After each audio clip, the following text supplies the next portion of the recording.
नमस्कार, unreported India में आपका स्वागत है। मैं हूं शशांक। ये बात तय है कि देश में इस वक्त जो किसान आंदोलन चल रहा है वो ऐतिहासिक है, अभूतपूर्व है, या इस तरह के जो भी शब्द बोले जाएं वो कम ही साबित होंगे इस किसान आंदोलन को देखते हुए। जिस तादाद में किसान अपनी बात रखने के लिए, सरकार से अपनी सीधा जवाब लेने के लिए और मांग मनवाने के लिए सामने आया है, ऐसा पहले बहुत कम देखा गया है बीते कई सालों में। किसानों की जो मांग है वो है एमएसपी का कानून बनाने की। कृषि मंत्री कई मौक़ों पर कह चुके हैं कि ये जो कृषि कानून है, प्रधानमंत्री कई मौक़ों पर कह चुके हैं और तमाम मंत्री और नेता कह चुके हैं कि ये कानून किसानों के हित में है। लेकिन किसान चाहते हैं कि एमएसपी की गारंटी वाला कानून बनाया जाए। जब पहले किसानों ने ये मांग की थी तो कृषि मंत्री ने ये कहा था कि देश में एमएसपी की गारंटी वाला कोई कानून है ही नहीं। वैसे एक फसल है देश में जो बड़ी तादाद में होती है, किसान बहुत बड़ी तादाद में उसका उत्पादन करते हैं और उसकी वजह से, उस फसल की वजह से जो उत्पादन मिलता है उसमें भारत नंबर 1 पर है, नंबर 2 पर है उसमें उत्पादन के मामले पर, और नंबर 1 पर है खाने के मामले पे। हम बात कर रहे हैं गन्ने की और उससे बनने वाली चीनी की। लेकिन गन्ने की जो फसल है उसकी कीमत एक कानून के तहत ही निर्धारित होती है। उसकी कीमत मिलने का, जो भुगतान मिलने का जो समय है वो भी कानून के तहत है। हमारे साथ उत्तर प्रदेश के कुछ किसान हैं। हम इस वक्त गाज़ीपुर बॉर्डर में हैं। यहाँ पे हम ये पता करेंगे जो किसान गन्ने की खेती करते हैं कि एमएसपी होने की वजह से, एफआरपी का कानून होने की वजह से, गन्ने की एमएसपी को एफआरपी बोलते हैं आपको बता दें, और स्टेट गवर्नमेंट जो तय करती हैं उसे एसएपी बोलते हैं। वो लगभग एमएसपी की तरह होता है। लेकिन इन कानूनों के होने के बावजूद, भुगतान का एक नियत समय होने के बावजूद कानून के अंतर्गत, आखिर गन्ने के किसानों की हालत क्या है उत्तर प्रदेश में, जो एक बड़ा स्टेट है गन्ने के उत्पादन के मामले में। आप कहाँ से आए हैं और अपना नाम बता दीजिए। मैं जिला मेरठ से आया हूँ, रविंद्र दुलालिया हूँ। आप हमें ये बताइए कि आप लोग एमएसपी की गारंटी की कानून की मांग कर रहे हैं कि एक एमएसपी गारंटी होना चाहिए। गन्ने की आप खेती करते हैं, आपने हमें बताया, उसका कानून है, कीमत कानून के तहत तय होती है, भुगतान का एक कानून है। जो गन्ने की लड़ाई थी बताओ, हमने कई सालों से गन्ने की लड़ाई लड़ी, और ये इनकी इस्मा है, गवर्नमेंट की इनकी संस्था है फैक्ट्री वालों की, शुगर फैक्ट्रियों की, उसे इस्मा बोलते हैं यूनियन को। जैसे हमारी भारतीय किसान उनकी इस्मा है। तो इस्मा का हमारा खूब टकराव हुआ और ये सुप्रीम कोर्ट तक गए। तो ये जो गन्ने का है, गन्ने में एमएसपी का मतलब जो है कानून पास हो चुका और वो सुप्रीम कोर्ट तक भी हार गए। और सुप्रीम कोर्ट ने ये भी आदेश करा कि जब हमारे गन्ना एक्ट में है कि 14 दिन के बाद में अगर पेमेंट नहीं होता तो उनको मैं ब्याज के पेमेंट किया जाए। ये सुप्रीम कोर्ट ऑर्डर करती। लेकिन हमारी सरकार, उन्होंने क्या काम किया कि इसमें गवर्नमेंट फैक्ट्री पेमेंट नहीं कर पा रही है, भुगतान नहीं हो पा रहा है, उनको जो है उनको माफ़ कर दिया जाए। तो हमारा जो हज़ारों करोड़ रुपए का जो ब्याज बैठता था किसानों का, सरकार ने माफ़ कर दिया। हमने कह दिया आप माफ़ करें, आप सब्सिडी दे दें, फैक्ट्री लॉस में है तो आप सब्सिडी दे दें। हमें सब्सिडी नहीं दी गई। और गन्ने के पेमेंट की आज जो स्थिति है, आज भी नया सीजन आ चुका। हमारी 2 तारीख में फैक्ट्री चली थी, 2 नवंबर में, दिसंबर हो गया, अब तक रेट नहीं खुला, समझिए, हमारा पेमेंट नहीं हुआ। कितनी 80% फैक्ट्री ऐसी हैं जो अब तक पिछले साल का भुगतान भी नहीं कर चुकी, और ब्याज तो दूर रहा, वो पेमेंट भी नहीं कर चुकी। और हमारी मांग है, ये गन्ना बेल्ट है इधर तो बताओ मैं, हमारे धान के मक्का वाले जो है कम किसान हैं, गन्ना बेल्ट है ज़्यादातर। कई साल से गन्ने का रेट नहीं बढ़ा, गन्ने का रेट बढ़ना चाहिए।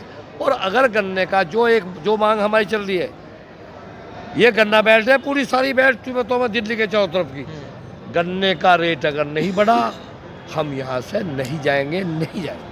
तो एक बार आपको छोटे से संक्षेप में बता देते हैं कि जो गन्ना एक्ट है उसके तहत गन्ने की कीमत निर्धारित होती है। जैसे तमाम फसलों की एमएसपी होती है, ऐसे ही गन्ने की केंद्र सरकार एफआरपी जारी करती है और स्टेट गवर्नमेंट एसएपी जारी करती है। ये कानून के तहत है, कानून में लिखा हुआ है कि गन्ने की खरीद के 14 दिन के अंदर किसानों को भुगतान मिलना चाहिए। लेकिन अभी आपने सुना कि पिछले साल का भुगतान अभी तक नहीं मिला और नया सीजन शुरू हो गया है, अभी तक रेट नहीं खुले हैं। और अगर 14 दिन के भीतर भुगतान नहीं होता है तो किसानों को 15% ब्याज मिलेगा। अब ये कानून तो है गन्ने का, ये कानून तो आप बता रहे हैं कि उसका कोई फ़ायदा ज़मीन पर उस तरह का है नहीं। आपको लगता है कि अगर सरकार, मान लीजिए कि जो सरकार कह रही है कि एमएसपी की गारंटी लिखित तौर पर वो दे देगी, तो उससे कोई फ़ायदा ज़मीन पर हो जाएगा? कोई आप लोगों के लिए जो समस्या है वो दूर हो जाएगी? इसमें जो हमारा कहना गन्ने के बारे में आप जी, एक बार पहले ये बता दीजिए आप आए कहाँ से, नाम बता दीजिए। जिला मेरठ, मंडल संगठन मंत्री सतबीर जंगठी। जी अब बताइए। मैं गन्ने बताऊंगा जो हमारे अभी मंडल उपाध्यक्ष जी ने बताया। भाई पश्चिमी उत्तर प्रदेश में 5-6 जिले हैं जी जो गन्ना बेल्ट हैं, जो 90% गन्ने पे डिपेंड है। जो इन्होंने बताया कि कोर्ट, सुप्रीम कोर्ट के आदेश हैं, 15 दिन में पेमेंट मिल जाना चाहिए। ये सुप्रीम कोर्ट का आदेश आम किसान के लिए तो है, लेकिन जो पूंजीपति वर्ग है, जो इस्मा वर्ग है, ये उसे भी नहीं मानते। और पीछे किसान का, अब ये डिजिटल इंडिया की बात कर रहे हैं, और हम तो ये कहते हैं किसान को डिजिटल जोड़ दो। हमारा इधर गन्ना पड़े, उधर हमारे खाते में पेमेंट आना चाहिए। 14 महीनों का किसानों का पेमेंट रुका हुआ है। किसानों के बच्चों के स्कूल में एडमिशन तक नहीं हो पा रहे थे, उनके बच्चों की शादी नहीं हो पा रही है। आज किसान इतना परेशान है, जिस आदमी का सारा गन्ने का पेमेंट रुका पड़ा हो और 1.5 महीने फैक्ट्री चल रही है, उसका ना तो रेट घोषित हुआ और ना ही जो है पेमेंट चालू हुआ। अब आप दुकान पे सौदा लेने के लिए चले जाएं, उस पर दुकानदार अपने आप ही उसमें जो जिसमें खलते में पैसा भेज जाए उसके पैसे भी जोड़ ले और वो काट ले। एक किसान है जो जिसकी 1.5-2 साल फैक्ट्री पे करना पड़ जाए और वो पैसे के लिए बाट देखता रहा। और वैसे जो माननीय प्रधानमंत्री जी कह रहे हैं अब हम 2022 तक आय दोगुनी कर देंगे और लोगों के मैंने कर्जे माफ़ किए फलाने। अरे हमें तो सरकार से ना तो माफ़ी चाहिए कर्जा, ये हमारा जो पैसा मिलो पड़ा हमारा पेमेंट, हमारा पैसा ही हमें दिलाते। किसान आज सड़कों पर आ रहा है। ये जो इन्होंने 3 अध्यादेश लाए हैं, किसान तो पहले ही परेशान था गन्ने पेमेंट से और बिजली की मार से। उत्तर प्रदेश में, पूरे भारत के उत्तर प्रदेश ऐसा देश है जहाँ इन्होंने 150% बिजली बिल बढ़ाया है। अगर किसी का 1 किलोवाट था गाँव में, उसके 2 किलोवाट कर दिए, और जिसका 12 का बिजली का मोटर 5 का था वे 10 के कर दिए। मनमानी करी जा रही है। जहाँ चाहें 12 पे छापे जा मारे हैं, किसी से 30,000 और किसी से 20,000। भाई मीडिया वालों भाइयों, हमारा आपसे अनुरोध है इन चीज़ों को आप ऊपर तक पहुँचावें। किसान वास्तव में बाबा टिकैत क्या कहते थे, अब तंग आए जंग आए। किसान आज जंग के मूड में भी है। जो हमारे प्रदेश के राष्ट्र के पदाधिकारी हैं, जो इनका हमारे आकाओं का आदेश होगा, आज हम इस हालत में हैं, अब हम जेल जाने को भी तैयार हैं। और जो है इनका आदेश है, तुम ये बैनर ये जो लग रहे हैं थारे बैरिकेड किसान के लिए कुछ नहीं। जो किसान पक्की सड़क को फोड़ सके, ये बैरिकेड हमारे लिए क्या है? जब आदमी तंग आवा है उसके लिए कोई काम करना नहीं है। हमारा माननीय प्रधानमंत्री से निवेदन है, इस किसान की जनसंख्या कम बना के ये जो टीम पड़ी हुई है, ये तो हमारा जो पदाधिकारी हैं, जो हमारी मेन रीड है, वो टीम पड़ी हुई है। जब इनका आदेश हो जाएगा, ये सैलाब जब उमड़ेगा, आपने अब से पहले सैकड़ों हमारे आंदोलन देखो बाबा टिकैत के संबंध में 47 दिन, 39 दिन, 41 दिन धरने चल रहे हैं। जो हमारे 24 साहब का कहना कि 41 दिन का तो हमारा चिल्ला है। भाई पश्चिम उत्तर प्रदेश गन्ने की बेल्ट है, हमारे यहाँ बुआई और कटाई बड़े जोरों पर चल रही है। और दूसरा दुख का कारण ये हो रहा है कि रेल बंद है सब, जिसमें आम किसान हमारा जिसके पास साधन नहीं है वो नहीं आ पाया। इधर का हमारा पूर्व साइड का, यहाँ तो आप लोगों को पाँव धरने को जगह नहीं मिलती, लेकिन वो दिन भी दूर नहीं है। अगर प्रधानमंत्री जी ने समय रहते किसानों की समस्या पर ध्यान नहीं दिया, जो 3 अध्यादेश लाए हैं। और हमारी जो मेन मांग है न्यूनतम समर्थन मूल्य, ये तो हमारी सब्जी, धान, मक्का, ज्वार, बाजरा इनकी है। ये तो हमारा जो न्यूनतम समर्थन मूल्य जो पहले से लागू है, उसके पैसे को भी डकारे बैठे हैं। भला हमारे मोदी जी या मुख्यमंत्री जी के हैं और ये फैक्ट्री वाले पैसा ना दे। वजह ये है, किसान तो एक आम उपभोक्ता है। और मीडिया, अच्छा मीडिया वाला जो है वो आते ही है, अजी तुम्हें गुमराह कर रखा क्या, तुम्हें फलाना कर रखा। एक बार कोई आदमी ये नहीं कहता अब भाई जो किसान ये तंग आया सड़क पर बैठा, इसे गुमराह कर रखा क्या। अगर हम लोग तंग नहीं होते तो हम यहाँ आके क्यों लौटते रात को ठंडों में। भाई जो किसान है वो तंग है, पीड़ित है, परेशान है, उसके घरों के खर्चे नहीं चल रहे। भाई हमारी गन्ने की बेल्ट है, गन्ने का पैसा नहीं आ रहा, तो आप अंदाज़ा लगा सकते हैं अब उन परिवारों का खर्चा, घर की आय, बच्चों के खर्चे, ट्यूशन कैसे चल रहा है। तो ये बाकी के जो किसान हैं वो भी गन्ने की खेती कर। एक बात और, ये है राजेंद्र टीकरी, हमारे साथ में हम आंदोलन करें। इन्होंने गोली खाई है आंदोलन। आपने आंदोलन में गोली खाई है, मतलब आप आंदोलनों में तमाम शामिल रहे हैं, किसानों के आंदोलनों में। गन्ने का तो हमने पता कर लिया। आप ये बताइए कि ये अक्सर कहा जा रहा है, हर एक आदमी ये कह रहा है कि ये बार जो आंदोलन हो रहा है ये बड़ा एक आंदोलन है, ऐतिहासिक आंदोलन है। हमने वैसे और भी लोगों से ये सवाल किया कि क्या लगता है ये आंदोलन अपने मुकाम तक पहुंचेगा या पहले के आंदोलनों की तरह आश्वासन के साथ ही वापस हो जाएगा? ऐसा नहीं होने का जी। ऐसा नहीं होने का। असलियत में ये सरकार झूठी तो है ही।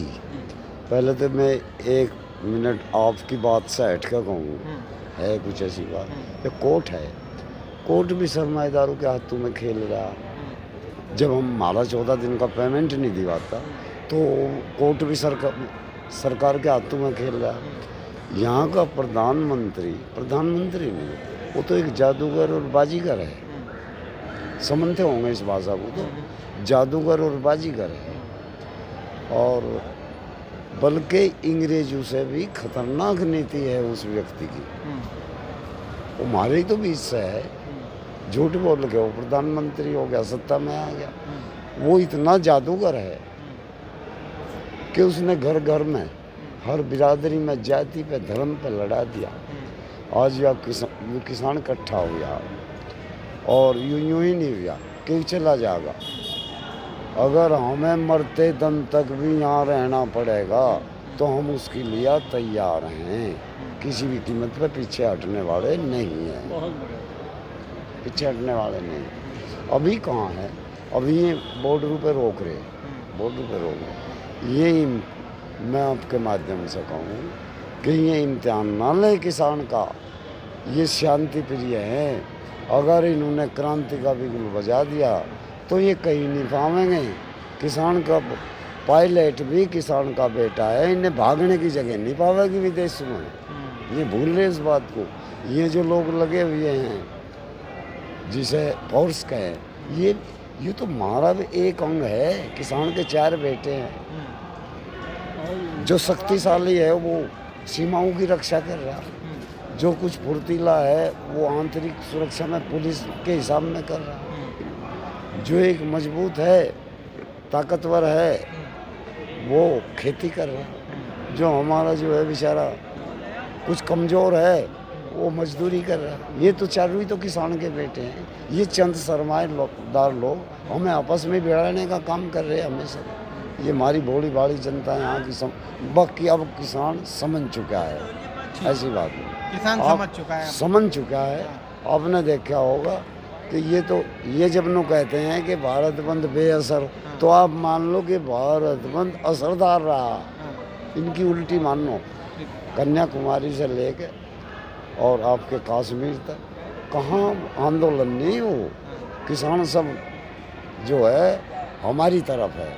हम जो है हम अभी तो शांति चाह, पर अगर क्रांति की बात आई तो हम यहाँ से पीछे नहीं जाएंगे। क्रांति से भी पीछे किसान अब हटने वाला नहीं है। ठीक है, तो शांति और क्रांति की बात है, लेकिन गन्ने की बात इसलिए खास तौर पर हमने यहाँ पर की थी। जो किसान है गन्ना बेल्ट के, खास तौर से उत्तर प्रदेश के, कि अगर आप अर्थशास्त्र की भाषा में समझेंगे तो ये कहा जाता है कि जिस चीज़ की डिमांड ज़्यादा होगी और सप्लाई से उसका जैसा रिलेशन होगा, जैसा संबंध होगा, उसकी कीमत भी वैसे मिलेगी। तो एक बार फिर से आपको याद दिला देता हूँ कि देश में चीनी के उपभोग के मामले में भारत नंबर 1 है पूरी दुनिया में। सबसे ज़्यादा चीनी पूरी दुनिया में भारत में खाई जाती है। गन्ने के उत्पादन के मामले में नंबर 2 पर है गन्ना, जिससे चीनी बनती है। लेकिन फिर भी आप देखिए, कानून होने के बावजूद, गन्ने की कीमत का कानून होने के बावजूद, उसके भुगतान का कानून होने के बावजूद किसानों को 1-1 साल का पेमेंट नहीं मिलता है।